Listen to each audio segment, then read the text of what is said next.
Assalamualaikum warahmatullahi wabarakatuh. Perkenalkan, nama saya Nur Eka Putri dari Prodi Akuntansi Syariah, Institut Agama Islam Negeri Palangkaraya. Pada kesempatan kali ini, saya akan menjelaskan mengenai penyelenggaraan jenazah. Penyelenggaraan jenazah merupakan salah satu kewajiban bagi orang muslim kepada seseorang yang sudah meninggal. Penyelenggaraan jenazah terdiri dari memandikan, mengkafani, menyolatkan, dan juga menguburkan.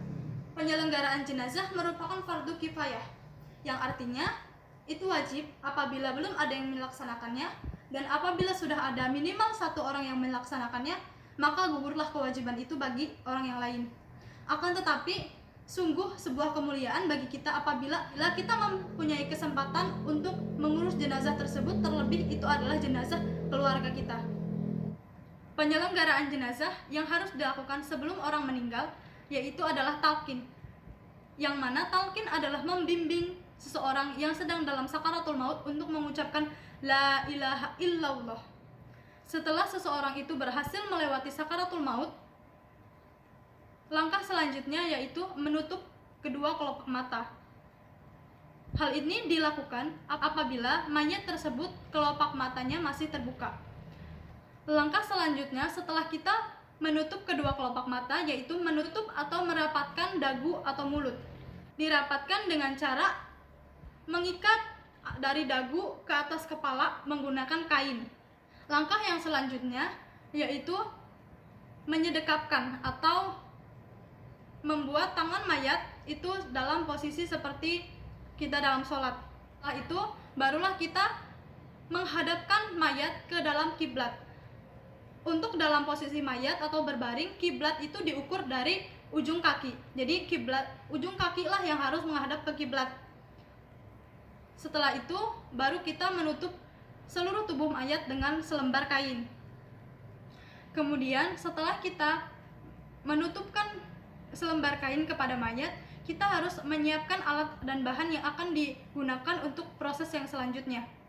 Alat bahannya yaitu yang pertama kain kafan, kemudian gunting, benang, jarum, kapas, kapur barus, bubuk kayu cendana, sikat gigi, sisir, dan juga minyak wangi khusus. Bubuk kayu cendana dan juga minyak wangi khusus itu tidak harus ada. Tentu tidak lupa kita juga menyediakan sabun mandi, ember, kain, sarung tangan, handuk, kemudian alas untuk memandikan mayat, dan juga kembang, biasanya diisi dengan kembang 7 rupa. Tahapan-tahapan penyelenggaraan fardu kifayah. Yang pertama, cara memotong kain.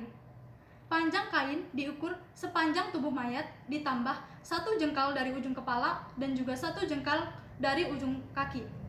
Kemudian lebar kain yaitu 2 kali ukuran setengah badan mayat ditambah 1 jengkal dari sisi kanan dan 1 jengkal dari sisi kiri. Kemudian kita membuat 5 utas tali yang diambil dari kain kafan yang dipotong secara membujur. Yang kedua yaitu cara menyusun kain kafan. Pertama, letakkan 5 utas tali di bagian ujung kepala, bahu, pinggang, lutut, dan juga ujung kaki. Kemudian menyusun kain kafan 3 lapis untuk laki-laki terdiri dari baju dan juga 2 untuk pembungkus, dan 5 lapis untuk perempuan terdiri dari baju, kerudung, bawahan, dan 2 lainnya untuk pembungkus. Masing-masing lapisan kain tersebut ditaburi dengan bubuk kayu cendana dan juga kapur barus yang telah dihancurkan. Langkah yang ketiga yaitu menyiapkan kapas untuk menutup 7 anggota sujud. Kemudian yaitu tata cara memandikan mayat. Perlu diketahui apabila mayat tersebut adalah perempuan, maka yang memandikan adalah keluarga perempuan dan juga suami. Dan apabila mayat tersebut laki-laki, boleh dimandikan oleh keluarga laki-laki. Dan apabila mayat tersebut tidak memiliki keluarga, maka yang memandikan adalah petugas pengurus jenazah di masjid. Kita masuk ke tata caranya. Yang pertama yaitu niat. Niatnya yaitu nawaitul ghusla ala hadzal mayyiti fardhan lillahi ta'ala, untuk mayat laki-laki, dan juga nawaitul ghusla ala hadzihil mayyitati fardhan lillahi ta'ala untuk mayat perempuan. Yang kedua yaitu istinja. Istinja berarti membersihkan seluruh kotoran dari tubuh mayat. Nah, niat tadi itu bisa disebutkan sebelum istinja maupun sesudah istinja baru membaca niat. Kemudian menyiramkan air ke seluruh tubuh mayat, kemudian menggosoknya menggunakan sabun. Selanjutnya yaitu menyiramkan air bersih atau membilas sabun-sabun tadi dari tubuh mayat. Kemudian dicek lagi apakah mayat tersebut sudah benar-benar bersih, terutama bagian kubul dan juga duburnya. Nah, apabila masih ada kotoran maka dibilas lagi sampai bersih.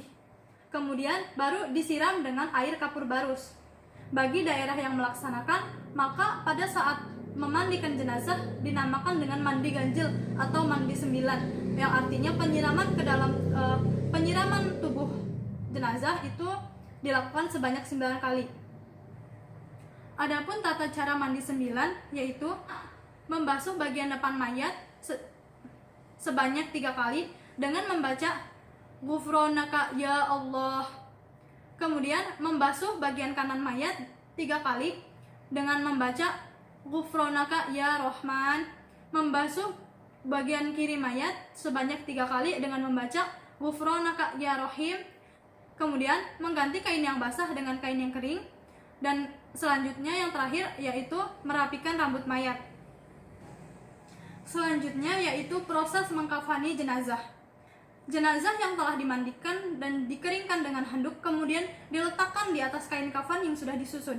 Setelah itu diletakkan kapas yang telah disediakan tadi di anggota-anggota sujud. Barulah kita mulai menutupkan kain kafan tersebut, mulai dari bagian kanan dan juga ditutup oleh bagian kiri. Kemudian diikatkan menggunakan tali yang sudah disiapkan tadi di ujung kepala, di bahu, di pinggang, kemudian di lutut dan di ujung kaki. Ikatan-ikatan tersebut atau simpulnya itu harus berada di pojok kiri. Proses yang selanjutnya yaitu proses mensolatkan jenazah. Tata cara mensolatkan jenazah, yang pertama, jenazah yang akan disolati harus sudah dimandikan dan juga dikafani. Jenazah tersebut diletakkan di hadapan orang-orang yang akan mensolati. Solat jenazah dilakukan dengan 4 kali takbir tanpa hitungan rakaat, tanpa ruku, sujud, dan lain sebagainya. Mayat yang akan disolatkan, posisi kepala berada di sebelah kanan orang yang menyolatkan. Mayat tersebut membujur ke arah utara selatan dengan orang yang menyolatkan menghadap ke arah kiblat. Apabila orang yang menyolatkan tersebut sendiri, maka ia berada sejajar dengan kepala mayat laki-laki dan juga sejajar dengan pinggang mayat perempuan. Tata cara pelaksanaan sholat jenazah beserta baca-bacaannya. Yang pertama yaitu berniat sambil melakukan takbiratul ihram dengan niat usolli ala hadzal mayyiti atau hadhil mayyitati arba'a takbiratin faradul kifayati ma'muman atau imaman lillahi ta'ala. Sedangkan untuk lafaz niat untuk menyolatkan jenazah anak-anak yaitu usolli ala hadhil kifli atau kiflati arba'a takbiratin faradul kifayati ma'muman atau imaman lillahi ta'ala. Kemudian setelah takbir yang pertama membaca surat Al-Fatihah, kemudian takbir yang kedua setelah itu membaca sholawat kepada Nabi SAW, kemudian takbir yang ketiga dan membaca doa untuk mayit. Doanya yaitu Allahumma ghafir lahu warhamhu wa'afihi wa'fu anhu untuk jenazah laki-laki, dan Allahumma ghafir laha warhamha wa'afihi wa'fu anha untuk jenazah perempuan. Tata cara pelaksanaan sholat jenazah beserta baca-bacaannya. Yang pertama yaitu berniat sambil melakukan takbiratul ihram dengan niat usolli ala hadzal mayyiti atau hadhil mayyitati arba'a takbiratin faradul kifayati ma'muman atau imaman lillahi ta'ala.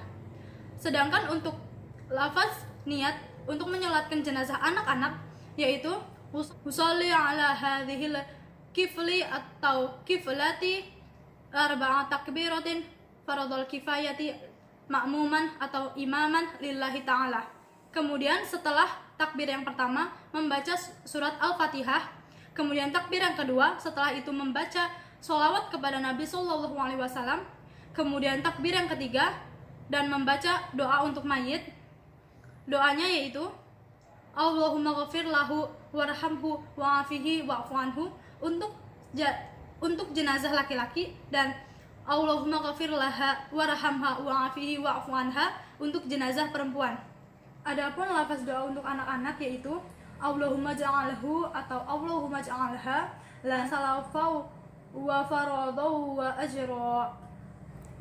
Kemudian sesudah takbir keempat membaca doa Allahumma la tahrimna ajrahu wa la taftinna ba'dahu waghfir lana wa lahu wa la ihwanina alladhina sabaqu.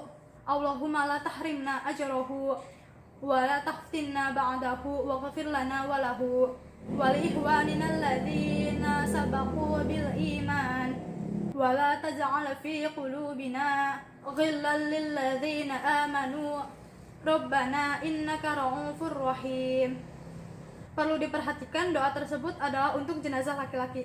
Apabila untuk jenazah perempuan, maka hu diganti ha. Begitupun dengan jenazah yang jamak dan sebagainya. Terakhir yaitu memberi salam ke kanan kemudian ke kiri dengan lafaz Assalamualaikum warahmatullahi wabarakatuh. Kemudian yang terakhir yaitu tata cara menguburkan jenazah. Ada beberapa hal yang perlu diperhatikan sebelum menguburkan jenazah. Yang pertama yaitu apabila tanah kubur basah maka dibuatkan peti. Apabila kering maka dibuatkan liang lahat. Yang kedua yaitu ketika memasukkan mayat ke dalam kubur dianjurkan untuk membaca doa Bismillahi wa ala Rasulillah. Yang kedua, ketika memasukkan mayat ke liang lahat dianjurkan untuk membaca Bismillahi wa ala millatihi Rasulillah. Yang ketiga yaitu posisi mayat dalam kuburan itu diposisikan miring, bahu kanan berada di bawah dan juga dihadapkan ke kiblat. Yang keempat yaitu untuk mengganjal mayat agar tidak berpindah posisi, maka digunakan atau dibuatkan tanah sebesar kepalan tangan dan diletakkan di pinggang. Yang kelima, penimbunan liang kubur menggunakan tanah diharuskan untuk menutupi keseluruhan permukaan dan juga di atasnya dipasang batu nisan untuk tanda pengenalnya. Kemudian, setelah selesai menguburkan jenazah, maka dianjurkan untuk berdoa kepada Allah Subhanahu wa taala dengan diawali dengan khutbah. Sebagai catatan, apabila mayat harus dikuburkan dalam sebuah rawa yang berair, maka mayat tersebut langsung saja dimasukkan ke dalam air setelah diberi pemberat. Kemudian, apabila mayat berasal dari korban kecelakaan di mana yang ditemukan hanya bagian-bagian tubuh saja, maka yang dimandikan, dikafani, disolatkan dan dikuburkan hanyalah bagian-bagian yang ditemukan saja.